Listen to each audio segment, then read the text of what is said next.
हाँ, तो मेरे प्यारे छात्र आप सभी लोग का फिर से एक बार सर अकेडमी में स्वागत है। तो हम लोग क्लास 10 का फिजिक्स प्रकाश का परावर्तन और अपवर्तन में प्रकाश के परावर्तन के नियम तक पढ़ चुके थे। ठीक है, तो आज हम लोग पढ़ेंगे प्रतिबिंब। ठीक है, प्रतिबिंब पढ़ेंगे एकदम बढ़िया तरीका से। ठीक है, ध्यान से आप लोग कापी पेन लेकर बैठिए और साथ ही नोट बनाइए। तो आज हम लोग क्या पढ़ेंगे? प्रतिबिंब, इमेज। ठीक है, प्रतिबिंब किसे कहते हैं? ठीक है, इमेज।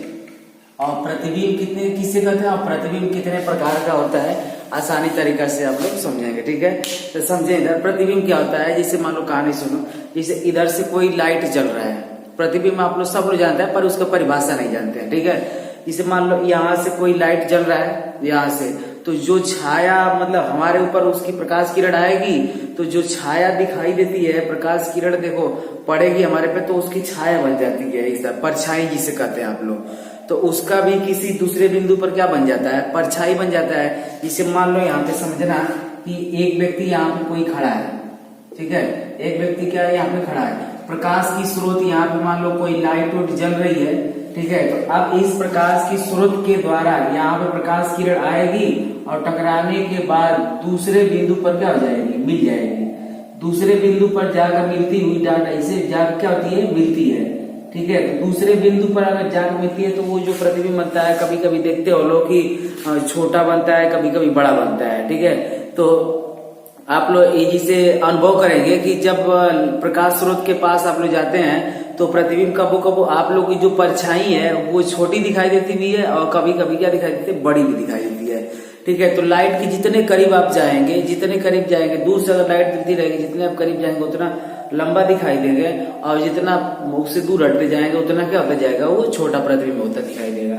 ठीक है, तो आप लोग समझना कि एक बिंदु इसको मान लेते हैं, एक बिंदु इसको मान लेते हैं और दूसरा बिंदु इसको मान लेते हैं। गौर से बात समझना लो ना, दूसरा बिंदु इसे मान लेते हैं, मतलब एक व्यक्ति को दूसरा एक बिंदु और उसी की परछाई को हमने दूसरा मान लिया। मतलब जैसे वस्तु होता है, वस्तु के आकार का ही होता है, मतलब वस्तु के टाइप का ही समझना लो कि। तो अब यहाँ पर परिभाषा समझना लो, प्रतिबिंब किसे कहते हैं। ठीक है, तो जब प्रकाश की किरण, देखो यहाँ से प्रकाश स्रोत निकल रहा है, जब प्रकाश की किरण किसी एक बिंदु वस्तु से, वस्तु का नाम जरूर आप लें। ठीक है, किसी एक बिंदु वस्तु से चलकर किसी दूसरे बिंदु वस्तु पर मिलती है तो दूसरे बिंदु को, ये जो परछाई है, अब ये बताओ ओरिजिनल में खड़ा है, ये वास्तविक में खड़ा भैया, इसका क्या है? ये रियल में खड़ा है और ये इसका परछाई बन रही है। क्या बन रही है?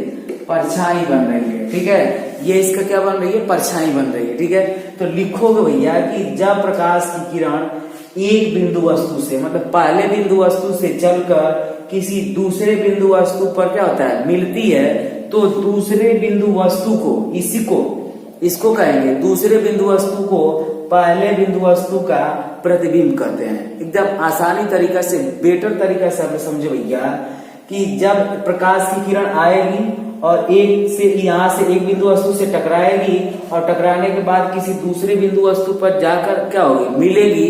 तो जिस बिंदु पर मिलेगी उस बिंदु को, उसी बिंदु को पहले बिंदु का क्या कहेंगे? प्रतिबिंब कहेंगे, क्योंकि प्रतिबिंब इसका किस बिंदु पर बना है? इस बिंदु पर बना है। इसका प्रतिबिंब इस बिंदु पर बना है, तो यही प्रतिबिंब इसका क्या कहलाएगा?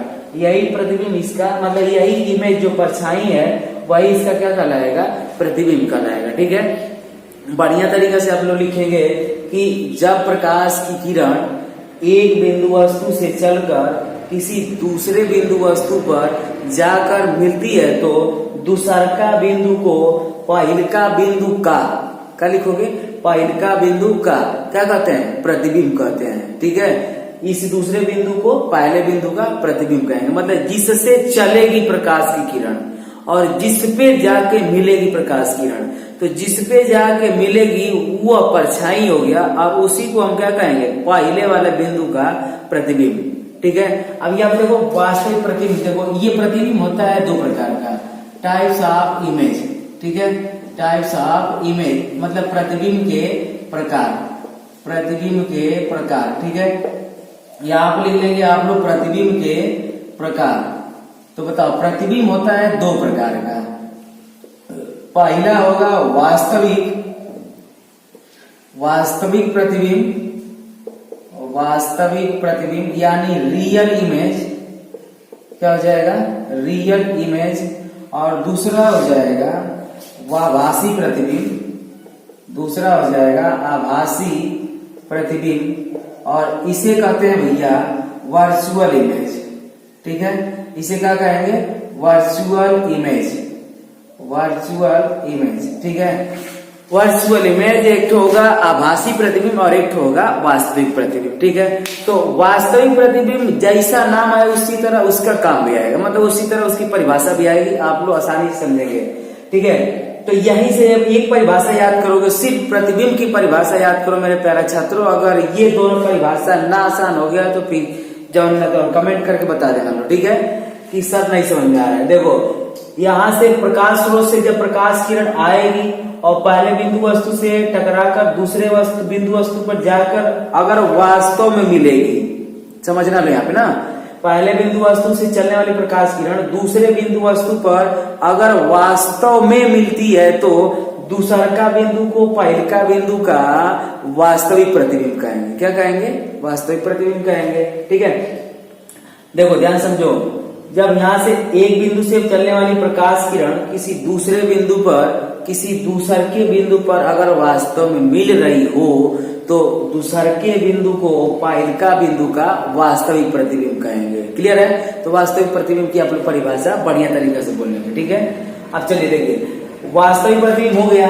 अब यहाँ पे ध्यान से देखेंगे आभासी प्रतिबिंब। आभासी का मतलब आप लोग समझ रहे हैं, आभास करना। ठीक है, एहसास करना। ठीक है, आभास करना मतलब समझ रहे हो लोग कि कोनो भी काम हो रहा है, चाहे कोनो काम होने का आशा है तो वो आभास हो जाता है। ठीक है, पहले ही आभासी हो जाता है। ठीक है, जिस काम के लिए, जिस शब्द के लिए सोच रहे हो कि अभी होने वाला है, होगा कि नहीं होगा, तो वो क्या होगा, आभासी होगा। ठीक है, तो यहाँ पे समझे आप लोग कि एक बिंदु से चलने वाली प्रकाश की किरण दूसरे बिंदु वस्तु पर, आभासी का मतलब लगेगा कि नहीं हो रहा है, लगेगा कि नहीं क्या हो रहा है, आ रहा है या बन रहा है। ठीक है, जिसे लगेगा कि मम्मी खाना बना रही हैं तो हमें लग रहा है महक कर भैया कि नहीं, आभास हो रहा है कि नहीं हमें हमारे घर में खाना बन रहा है।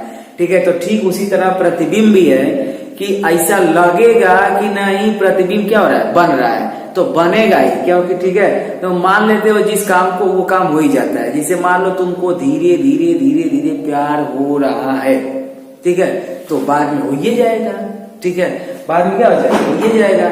ठीक है, तो आप ध्यान समझें, यहाँ पे देखो एक बिंदु वस्तु से चलने वाली प्रकाश की किरण दूसरे बिंदु वस्तु पर जाकर मिलती हुई प्रतीत होती है। प्रतीत होने का मतलब आप लोग समझें, तो इसी तरह जो लगे कि नहीं, आभास हो रहा है कि नहीं गुजर रहा है, तो उसको हम बोलेंगे प्रतीत। मतलब तुम लोग को दो शब्द होता है, प्रतीत और आभासी, दोनों एक ही शब्द होता है। ठीक है, तो आभासी बोलो या प्रतीत बोलो, प्रतीत होने का मतलब होगा कि वो धीरे धीरे लग रहा है कि बन रहा है। ठीक है, तो यहाँ पर ध्यान से समझेंगे कि जब प्रकाश की किरण एक बिंदु वस्तु से चलकर, मतलब यहाँ से चलकर, एक बिंदु वस्तु से चलकर दूसरे बिंदु वस्तु पर मिलती हुई प्रतीत होती है, मिलेगी नहीं डायरेक्ट नहीं मिलेगी। हम अभी बताया ना कि लगे कि तुम लोगों को प्यार हो रहा है किसी से, तो जानना लो कि वास्तविक प्यार नहीं है, अभी प्यार हो रहा है का मतलब क्या है, आभासी प्रतिबिंब। तुम आभास कर रहे हो, पता ना उसके दिल में जगह है या नहीं है। ठीक है, अब ये तो वो जानेगा, तुम जानोगे। देखो इधर, तो यहाँ पे लिखोगे कि एक बिंदु वस्तु से चलने वाली प्रकाश की किरण किसी दूसरे बिंदु वस्तु पर जाकर मिलती हुई प्रतीत होती है, तो दूसरे बिंदु को पहला बिंदु का आभासी प्रतिबिंब कहते हैं। ठीक है, तो आप लोग एकदम सीरियल नंबर से आप समझे हैं कि प्रतिबिंब किसे कहते हैं। तो प्रतिबिंब किसे कहते हैं भैया, एक बिंदु वस्तु से चलने वाली प्रकाश किरण किसी दूसरे बिंदु वस्तु पर जाकर मिलती है तो दूसरे बिंदु को पहला बिंदु का प्रतिबिंब कहते हैं। ठीक है, अब देखो इधर, तो अभी दूसरे पहला समझ लिए कि प्रतिबिंब किसे कहते हैं। आप समझ लेंगे कि वास्तविक प्रतिबिंब किसे कहते हैं। तो समझो प्रतिबिंब के परिभाषा में ही छुपा है दोनों की परिभाषा, मतलब ये है छुपा रुस्तम। क्या है, छुपा रुस्तम, तुम तो निकला सनम छुपा रुस्तम। तो यहाँ पे ऐसे समझो कि इसी के परिभाषा में ये दोनों छुपे हुए हैं सब। ठीक है, देखो आभासी वास्तविक प्रतिबिंब को लिखोगे कि वास्तव में जाकर मिलती है अगर किरण तो वास्तविक प्रतिबिंब, अब मिलती हुई प्रतीत होती है तो आभासी प्रतिबिंब। यानी जब प्रकाश किरण एक बिंदु वस्तु से चलकर किसी दूसरे बिंदु वस्तु पर जाकर वास्तव में मिलती है तो वास्तविक प्रतिबिंब प्राप्त होता है, और जब कोई प्रकाश किरण किसी एक बिंदु से चलकर दूसरे बिंदु पर जाकर मिलती हुई प्रतीत होती है तो मिलती हुई क्या होती है, प्रतीत होती है, तो दूसरका बिंदुआ को पहिलका बिंदु का आभासी प्रतिबिंब कहते हैं। ठीक है, आप लोग इतना आप समझ गए हैं। तो अब इसके बाद आप लोग हेडिंग लगा लीजिएगा गोलीय दर्पण। क्या समझेंगे? गोलीय दर्पण। ठीक है, चलिए गोलीय दर्पण आप लोग समझ लीजिए। अब देखो गोलीय दर्पण ही मेन है, ठीक है, क्योंकि इसी से बनेगा प्रतिबिंब। ठीक है, इसी के द्वारा काटकर बनेगा प्रतिबिंब। तो बात समझना लो थोड़ा सा ना।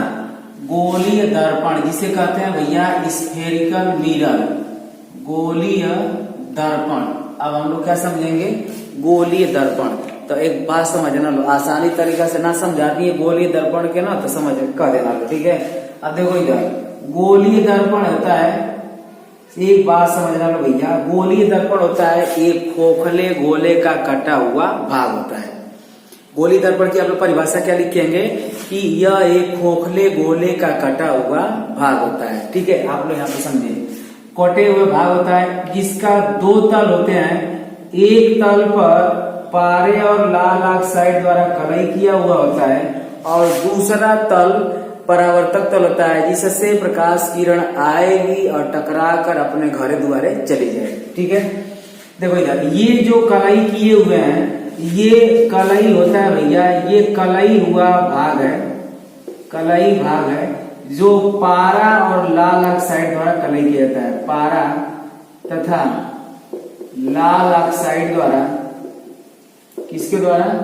लाल ऑक्साइड द्वारा क्या हुआ होता है? कलई किया हुआ होता है। ठीक है, एक भाग कलई किया हुआ होता है और दूसरा भाग ये वाला अंदर वाला, देखो अंदर से, देखो अंदर से इसके दिल में झांक कर देखो मेरे प्यारे छात्रों कि ये वाला जो भाग है अंदर वाला इसका दिल में है तो वो खाली जगह है। ठीक है, अब ये खाली जगह तो यहाँ पे ट्राई भी कई मारने वाले हैं। ठीक है, तो यहाँ पे ध्यान से देखिएगा, ये खाली भाग जो है, ये चिकना जो भाग है इसे कहते हैं परावर्तक तल, और इसी से किरण आएगी और टकरा कर वापस चली जाएगी। ठीक है, यहीं से आएंगे और कितने लोग घायल होकर चले जाएंगे। ठीक है, तो ये हो गया परावर्तक तल। परावर्तक तल का मतलब आप लोग समझे कि यहाँ से कोई भी आएगा तो टकरा कर सीधे कहाँ चला जाएगा? वापस चला जाएगा, इसके इधर नहीं जाएगा। क्यों? क्योंकि इधर गोबली किया हुआ है, मतलब कलई किया हुआ है। ठीक है, समझो इधर। तो आप लोग बढ़िया से परिभाषा गोलीय दर्पण की लिखेंगे कि यह एक खोखले गोले का कटा हुआ भाग होता है जिसमें दो तल होते हैं। इसमें क्या होते हैं? दो तल होते हैं। एक तल पे पारे तथा लाल ऑक्साइड द्वारा कलई किया हुआ होता है और दूसरा परावर्तक तल होता है जिससे प्रकाश किरण क्या होती है? परावर्तित होती है। ठीक है, अब ये होता है दो प्रकार का गोलीय दर्पण। कितने प्रकार का मेरे प्यारे छात्रों? तो ये हो जाएगा दो प्रकार का। तो गोलीय दर्पण दो प्रकार का, एक तो होता है अवतल दर्पण और एक तो होता है उत्तल दर्पण। दूसरा का हो जाएगा उत्तल दर्पण, बाई कॉन्वेक्स मिरर और बाई कॉनकेव मिरर। ठीक है, दर्पण को किससे लिखते हैं? मिरर से। ठीक है, तो अब बात थोड़ा सा समझना लो कि दर्पण किसे कहते हैं। ठीक है, दर्पण की परिभाषा एकदम चुटकियों में एकदम मजेदार तरीका से आप लोग समझेंगे मेरे प्यारे छात्रों कि अवतल जैसा इसका नाम तैसा इसका काम, जैसा इसका नाम वैसी इसकी परिभाषा भी। अवतल मतलब अंदर से, समझना लो। अवतल मतलब क्या? अंदर से, ऐसे समझो, अवतल अंदर। ठीक है, उत्तल का मतलब समझोगे, उत्तल का मतलब उभरा हुआ, उत्तल का मतलब उभरा हुआ, अवतल का मतलब अंदर से। तो जब वह दर्पण क्या समझोगे? अवतल दर्पण की परिभाषा की वह दर्पण जिसमें परावर्तन अंदर से यानी दबे हुए भाग से होता है। समझना लो, यहाँ पे समझे मेरे प्यारे प्रिय छात्रों कि जिस दर्पण में परावर्तन अंदर से होता है, इससे होता है अंदर से होता है, जिस दर्पण में परावर्तन अंदर से होता है वो दर्पण क्या कहलाता है? अवतल दर्पण। तो ये हो जाएगा अवतल दर्पण। ठीक है, ये क्या हो जाएगा अवतल दर्पण। मतलब अवतल दर्पण में समझे कि उभरे हुए भाग पे कलई होगा और अंदर से क्या होगा परावर्तक होगा, अंदर वाले भाग से क्या होगा परावर्तक होगा और उभरे हुए भाग पे कलई कर देंगे, पेंट कर देंगे। ठीक है, और किससे पेंट कर देंगे, पारा और लाल ऑक्साइड द्वारा। ठीक है, तो ये जब उभरे हुए भाग में कलई कर दोगे तो अंदर वाला भाग बचेगा ना परावर्तन होने के लिए। तो जिस दर्पण में आप लोग बढ़िया तरीके से परिभाषा लिख लेंगे कि वह दर्पण जिसमें परावर्तन अंदर से या दबे हुए भाग से होता है अवतल दर्पण कहलाता है। ठीक है, अब इधर समझेंगे उत्तल दर्पण। ठीक है, क्या समझोगे उत्तल दर्पण। तो आप ध्यान से देखो, उत्तल दर्पण में अंदर की ओर कलई कर देना, मतलब इसमें घर द्वार के अंदर भैया पेंट हो जाएगा और इससे आने वाले प्रकाश किरण देखो अंदर से कलई हो गया तो ये उभरा हुआ भाग बच गया। अंदर से दो तल होता है ना, सिर्फ दो तल। कितने तल, दो तल, एक तो अंदर वाला और एक तो वाय वाला। तो जब एक भाग पे कलई कर दोगे तो एक भाग बचेगा जाने के लिए। तो जब इसके अंदर कलई कर दिए हो तो ये परावर्तन करेगा कहां से, उभरे हुए भाग से। यहां से परावर्तन करेगा, प्रकाश किरण आएगी और टकरा कर अपने घर द्वारे चली जाएगी। ठीक है, तो मतलब परिभाषा समझोगे उत्तल दर्पण की भैया, उत्तल दर्पण की परिभाषा समझोगे आप लोग बढ़िया तरीके से कि वह दर्पण जिसमें परावर्तन उभरे हुए भाग से होता है उत्तल दर्पण कहलाता है। ठीक है, आप लोग बढ़िया तरीका से लिख लेंगे परिभाषा कि वह दर्पण जिसमें परावर्तन उभरे हुए भाग से होता है उत्तल दर्पण कहलाता है। कौन सा दर्पण कहलाएगा, उत्तल दर्पण कहलाता है। ठीक है, आप समझे यहाँ पे कि अवतल उत्तल और गोलीय दर्पण अवतल उत्तल। ठीक है, तो बताओ गोलीय दर्पण इन लोगों का बाबू हुआ, समझो यहाँ पे गोलीय दर्पण यहाँ पे क्या हुआ, इन लोगों का बाबू हुआ। गोलीय दर्पण की कौन बेटा, दो ठो, एक तो अवतल दर्पण एक तो उत्तल दर्पण। समझ रहे यहाँ पे गोलीय दर्पण इन लोगों का बाबू हुआ। ठीक है, तो अवतल दर्पण और उत्तल दर्पण इनका क्या हुआ, बेटा बेटी हुए। ठीक है, तो गोलीय दर्पण की हम लोग परिभाषा क्या लिखेंगे कि गोलीय दर्पण एक खोखले गोले का कटा हुआ भाग होता है। खोखले गोले का क्या हुआ होता है, कटा हुआ भाग होता है, जिसमें दो तल होता है, एक परावर्तक तल और दूसरा पारा तथा लाल ऑक्साइड द्वारा पेंट किया हुआ होता है, मतलब कलई किया हुआ होता है। ठीक है, ये हो जाएगा गोलीय दर्पण की परिभाषा। अब लिखो कि गोलीय दर्पण दो प्रकार के, मतलब इनके बच्चों बच्चियों का संख्या कितना, दो। कौन कौन सा, अवतल और उत्तल। कौन सा, अवतल और उत्तल। तो अवतल की परिभाषा आप लोग लिख कर आएंगे पेपर में मेरे प्रिय छात्रों कि वह दर्पण जिसमें परावर्तन अंदर से या कह सकते हैं दबे हुए भाग से होता है अवतल दर्पण कहलाता है। ठीक है, और यहाँ पे आप लोग समझेंगे उत्तल दर्पण की, तो उत्तल दर्पण में उभरे हुए भाग से परावर्तन होता है, उत्तल उभरे हुए। तो यहाँ पे आप लोग लिख कर आएंगे कि वह दर्पण, सीधे सीधे लिखोगे, वह दर्पण जिसमें परावर्तन उभरे हुए भाग से होता है। किससे भाग से होता है, उभरे हुए भाग से होता है, उत्तल दर्पण कहलाता है। ठीक है, अब इतना आप लोग समझ गया है। तो अब लिखी ना लो, अगली हेडिंग लगा लेना लो, गोलीय दर्पण से संबंधित कुछ परिभाषाएं। मतलब अभी इससे संबंधित कुछ परिभाषाएं लिखवाएंगे, समझाएंगे, उसके बाद लिखवाएंगे। ठीक है, और ये आप लोग समझ जाएंगे तो जो प्रतिबिंब बनेगा अवतल दर्पण और उत्तल दर्पण द्वारा ये आसान हो जाएगा। ठीक है, तो आप लोग इसे नोट कर लीजिए और हम इसको इरेज कर दे रहे हैं। ठीक है, अब गोलीय दर्पण से संबंधित परिभाषाएं हेडिंग लगा लेंगे। ठीक है,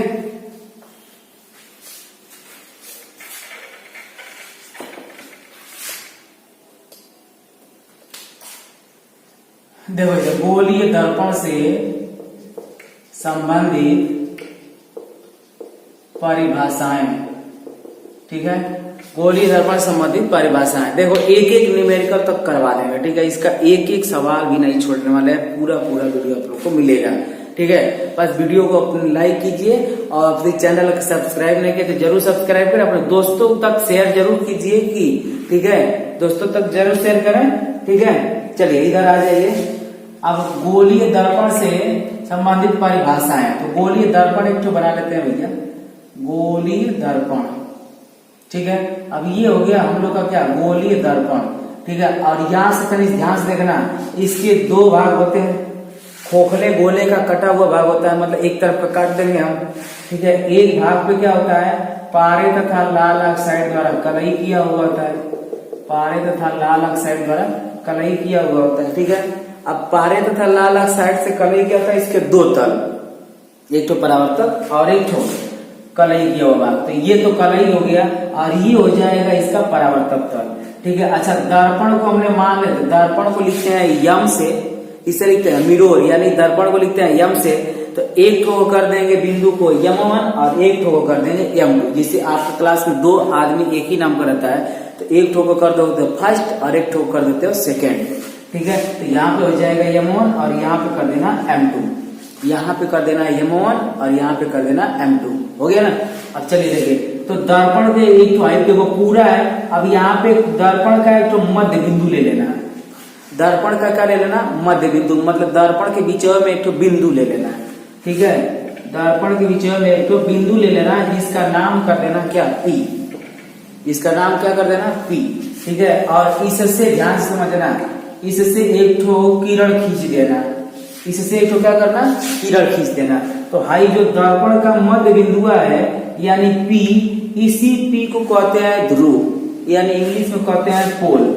ठीक है। इसी बिंदु को क्या कहेंगे, ध्रुव कहते हैं।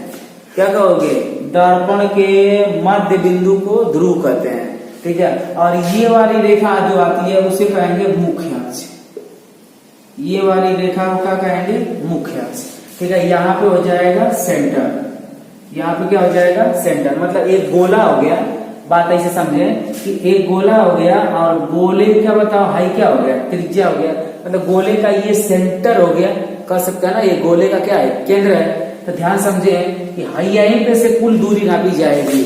मतलब मेन कौन है, P, मेन कौन है, P। तो मेन है P मतलब पापा, यहीं से सबकी दूरियां नाप लेंगे। ठीक है। कहाँ से नापेंगे, पापा के यहाँ से। ठीक है। तो यहाँ पे देखो मेन P के यहाँ से, तो यहाँ से देखो दर्पण के ध्रुव और ये है केंद्र, और इस केंद्र को बोलेंगे भैया वक्रता केंद्र। क्या बोलोगे, वक्रता केंद्र। ठीक है। दर्पण में बोलेंगे वक्रता केंद्र और लेंस में बोलेंगे प्रकाशीय केंद्र। दर्पण में बोलेंगे वक्रता केंद्र और लेंस में बोलेंगे प्रकाशीय केंद्र। ठीक है। तो ये देखो, ये हो गया दर्पण का वक्रता केंद्र और ये हो गया दर्पण का ध्रुव। बेटर तरीका से समझें कि ये जो दर्पण है उसके मध्य बिंदु को, दर्पणवा के मध्य बिंदु को क्या कहते हैं, ध्रुव कहते हैं। परिभाषा है इसकी। ठीक है। इसकी क्या है, परिभाषा है। अब यहाँ पे देखो ये है वक्रता केंद्र। तो अब ध्यान समझें कि वक्रता केंद्र और देखो ध्रुव, दर्पण के ध्रुव और वक्रता केंद्र को मिलाने वाली रेखा, जो मिलाने वाली जो रेखा आ रही है इसको कहते हैं मुख्य अक्ष। तो आप लोग हेडिंग लगाकर मुख्य अक्ष की परिभाषा बढ़िया तरीका से एकदम समझ कर लिखेंगे कि मुख्य अक्ष किसे कहते हैं। कोई पूछ देगा कि मुख्य अक्ष किसे कहते हैं, बताओ, तुम लोग एकदम ताव से कालर झाड़ के तुम बता के आओगे। रुक, दर्पण के मध्य बिंदु और वक्रता केंद्र को मिलाने वाली जो रेखा आती है उसी को हम क्या कहते हैं, मुख्य अक्ष कहते हैं। एकदम बेटर तरीका हो गया। दर्पण के ध्रुव और वक्रता केंद्र को मिलाने वाली रेखा क्या कहलाती है, मुख्य अक्ष कहलाती है। दो परिभाषा हो गई, एक ध्रुव की और एक तो मुख्य अक्ष की। ठीक है। अब यहाँ पे आप लोग समझे, एक हम और फिगर काट दे रहे हैं। ठीक है। एक तो फिगर काट देंगे तो इसमें हो जाएगा आसान। ठीक है। अच्छा, यहाँ पे नहीं, यहाँ पे समझ लो, दो तो फिगर काट देंगे तो यहाँ पे ज्यादा बेटर तरीका से समझ में आएगा। ठीक है। अब देखो इधर ये जो दर्पण है और ये जो आया है मध्य बिंदु में, तो यहाँ पे कर देते हैं M1 और यहाँ पे था M2, यहाँ पे था P और यहाँ पे कहीं मान लेते हैं C। मतलब C मतलब केंद्र, सेंटर। ठीक है। और इस रेखा को क्या कहते हैं, मुख्य अक्ष। इस रेखा को क्या कहेंगे, मुख्य अक्ष। दो परिभाषा क्लियर हुई, ध्रुव और मुख्य अक्ष की, ध्रुव और मुख्य अक्ष की। ठीक है। अब तीसरी वाली परिभाषा ताली समझ लो, त्रिज्या। इसके बीच की जो दूरी है C और P के बीच की दूरी को हम क्या कहते हैं, वक्रता त्रिज्या। तो अब अगला हेडिंग में लिख लोगे क्या, वक्रता त्रिज्या। वक्रता त्रिज्या मेरे प्रिय छात्रों बहुत आसान, वेरी वेरी वेरी वेरी आसान, बहुत बहुत आसान। ठीक है। तो यहाँ पे देखो, इधर दर्पण के ध्रुव हो गया और ये हो गया वक्रता केंद्र। ऐसे समझो वक्रता केंद्र मतलब सेंटर और हाई जो बिंदु होता है परिधियां, जो परिधि होती है वृत्त की परिधि सेंटर से और वहां तक की रेखा जो होती है वो क्या कहलाती है? त्रिज्या। तो हम लिखेंगे ये वक्रता त्रिज्या की परिभाषा कि दर्पण के ध्रुव और वक्रता केंद्र के बीच खींची गई रेखा की लंबाई, जो रेखा है अपने बगलिया वाली रेखा की लंबाई नहीं, यहाँ वाली रेखा की लंबाई, ठीक है। तो यहाँ पे लिखोगे कि दर्पण के ध्रुव और वक्रता केंद्र के बीच खींची गई रेखा की लंबाई को वक्रता त्रिज्या कहते हैं। हो गया कि ना? आसान हो गया। चलो देखो इधर, अब वक्रता त्रिज्या हो गया तो इसके बाद आप लोग समझ लेंगे मुख्य फोकस, मेन बात, प्रिंसिपल एक्सिस, नहीं प्रिंसिपल एक्सिस तो हो गया मुख्य अक्ष। अब यहाँ पे फोकस आ जाएगा, मुख्य फोकस, ठीक है। अब यहाँ पे मुख्य फोकस, तो बताओ मुख्य फोकस की परिभाषा आप लोग समझेंगे क्या होता है? मुख्य फोकस मेन है, ठीक है, और मुख्य फोकस दूरी ही मेन है, ठीक है, ये सब मेन है। जैसे मान लो यहाँ पे कोई वस्तु को रख दी है, यहाँ पे कोई वस्तु का की है रख दी है, वस्तु को किसे दर्शाएंगे? ओ और ओ डैश से, क्योंकि वस्तु ऑब्जेक्ट, वस्तु का मतलब ऑब्जेक्ट, ठीक है। तो वस्तु से चलने वाली प्रकाश की किरण, वस्तु से चलने वाली, ठीक है, वस्तु से चलने वाली प्रकाश की किरण मुख्य फोकस की, मुख्य फोकस की परिभाषा आप लोग क्या समझेंगे कि वस्तु से चलने वाली प्रकाश किरण, पहले ध्यान समझो कि जब जब जाएगी मुख्य अक्ष के समांतर, मतलब ये मुख्य अक्ष है ना, ये क्या है? मुख्य अक्ष है। तो मुख्य अक्ष के अगर समांतर जाएगी तो यहाँ पे ध्यान देना, तो लिखोगे मुख्य अक्ष के समांतर जाती है तो दर्पण से टकराने के बाद, दर्पण से टकराने के बाद किससे होकर आती है? दर्पण के से टकराने के बाद मुख्य अक्ष के, किससे? मुख्य अक्ष के जिस बिंदुआ से होकर वो गुजरती है उसी बिंदुआ को कहते हैं मुख्य फोकस, ठीक है। बताओ मुख्य फोकस की परिभाषा आप लोग क्या समझेंगे कि वस्तु से चलने वाली प्रकाश की किरण, मतलब वस्तु से चल रही है, प्रकाश की किरण जा रही है और मुख्य अक्ष के समांतर जा रही है। किस अक्ष के समांतर जा रही है? मुख्य अक्ष के समांतर जा रही है। तो दर्पणवा से ज्यों टकराएगी तो टकराने के बाद हम बताएं भैया उधर हो गया है गोबरी, तो उधर नहीं जाएगा क्योंकि उसको हिला खींचा लग जाएगा। तो यहाँ पे ध्यान से देखें कलई हुआ है तो उधर जाइबे नहीं करेगी प्रकाश किरण। कलई इसीलिए किया जाता है कि प्रकाश किरण एक तरफ से दूसरे तरफ न जाए, ठीक है। तो यहाँ पे लिखोगे कि मुख्य अक्ष के चलने वाली समांतर प्रकाश की किरण दर्पण से टकराने के बाद मुख्य अक्ष, यहाँ पे देख रहे हो ना, तो मुख्य अक्ष के जिस बिंदु से होकर गुजरती है, मुख्य अक्ष के जिस बिंदु से होकर गुजरती है उसी को कहते हैं मुख्य फोकस। उसी को क्या कहोगे? मुख्य फोकस। ये मुख्य फोकस कहलाएगा। मुख्य अक्ष के जिस बिंदु से वो होकर टहलती हुई निकल जाएगी उसी बिंदु को क्या कहें? मुख्य फोकस। तो यहाँ पर लिख लो क्या? मुख्य फोकस, ठीक है, ये हो जाएगा मुख्य फोकस। बताओ हम लोग मुख्य फोकस की परिभाषा क्या समझे कि वस्तु से चलने वाली प्रकाश की किरण मुख्य अक्ष के समांतर जाती है तो दर्पणवा से टकराने के बाद मुख्य अक्ष के जिस बिंदुआ से होकर गुजरती है, मतलब चली जाती है, उसी बिंदुआ को हम क्या कहते हैं? मुख्य फोकस कहते हैं। अब यहाँ पे मेरे प्रिय छात्र हो गया मुख्य फोकस। मुख्य फोकस को किससे दर्शा देंगे? एफ से। किससे दर्शा देंगे? एफ से। अब ध्यान से समझो कि अब यहाँ पे मुख्य फोकस के बाद आ जाएगी फोकस दूरी। क्या समझ लोगे? फोकस दूरी, ठीक है। तो बताओ फोकस दूरी यानी फोकस डिस्टेंस, ठीक है। तो यहाँ पे समझे फोकस और ध्रुव के बीच की दूरी हम कहाँ से बताएं? सभी दूरियां पापा के यहाँ से नापी जाएगी। कहाँ से नापी जाएगी? पापा के यहाँ से, पी के यहाँ से, यानी ध्रुव पोल के यहाँ से, ठीक है। पी को मान लेना पापा जी, और पापा जी के यहाँ से सभी दूरियां क्या होगी? नापी जाएगी, ठीक है। तो बताओ दर्पण के ध्रुव और मुख्य फोकस के बीचवा की जो ये दूरी दिखाई दे रही है मेरे प्रिय छात्रों, वही दूरी क्या कहलाएगी? फोकस दूरी। यहाँ पे देखो मुख्य फोकस और ध्रुव के बीच की दूरी को हम फोकस दूरी कहते हैं, ठीक है। इतना बढ़िया तरीका से आप लोगों को परिभाषा नहीं मिलेगा, ध्यान से आप लोग समझें, ठीक है। दर्पण के मुख्य फोकस और दर्पण के ध्रुव और मुख्य फोकस के बीच की आई जो दूरी है, यहाँ तक की बस जो दूरी है, यहाँ तक की ध्यान से देखें, यहाँ तक की जो दूरी है वही दूरी कहलाएगी मुख्य और फोकस दूरी, ठीक है। आप लोग एक बात और ध्यान दीजिएगा कि अब आप लोग लिख लेंगे क्या? दर्पण का द्वारक। दर्पण का द्वारक। ठीक है, तो दर्पण का द्वारक भी आप लोग बढ़िया तरीका समझेंगे। घर को आगे द्वार रहता है, घर के आगे द्वार रहता है, तो दर्पण के आगे भी क्या रहेगा, दर्पण का द्वार रहेगा, और उसी को क्या कहते हैं, दर्पण का द्वार। तो ध्यान समझें, ये हो गया दर्पण। अच्छा ये देखो, ये दर्पण का व्यास होगा, क्या होगा, दर्पण का व्यास, क्योंकि यहां तक लेंगे तो त्रिज्या, यहां तक लेंगे तो त्रिज्या। बात समझे, देखो यहां तक लेंगे तो त्रिज्या और यहां तक भी लेंगे तो त्रिज्या, तो त्रिज्या और त्रिज्या मिला दिया जाता है तो व्यास तैयार हो जाता है। ठीक है, त्रिज्या में त्रिज्या जोड़ दोगे तो क्या तैयार हो जाता है, व्यास। यानी दर्पण के दोनों बिंदुओं, दो बिंदु है ना दर्पण का, कब, एक तो M1 और एक तो M2। ठीक है, दर्पण का दो बिंदु है, M1 और M2। दर्पण के दोनों बिंदुओं को मिलाने वाला जो व्यास है, हाई जो व्यास है भैया, यहाँ से यहाँ तक इसकी लगी हुई है व्यास, इसीलिए बन गया है व्यास। ये जो दर्पण के दोनों बिंदुओं को, सीधे सीधे लिखोगे कि दर्पण के दोनों बिंदुओं को मिलाने वाला व्यास, ये वाली जो दूरी डॉट डॉट से खींचे हैं, मिलाने वाला व्यास दर्पण का द्वारक कहलाता है। तो दर्पण के द्वारक की परिभाषा आप लोग लिखेंगे कि दर्पण के दोनों बिंदुओं को मिलाने वाला व्यास दर्पण का द्वारक कहलाता है। ठीक है, अब एक चीज बची हुई है, वक्रता केंद्र। क्या बची है, वक्रता केंद्र। अब देखो, वक्रता केंद्र की अजीबोगरीबो कहानी है।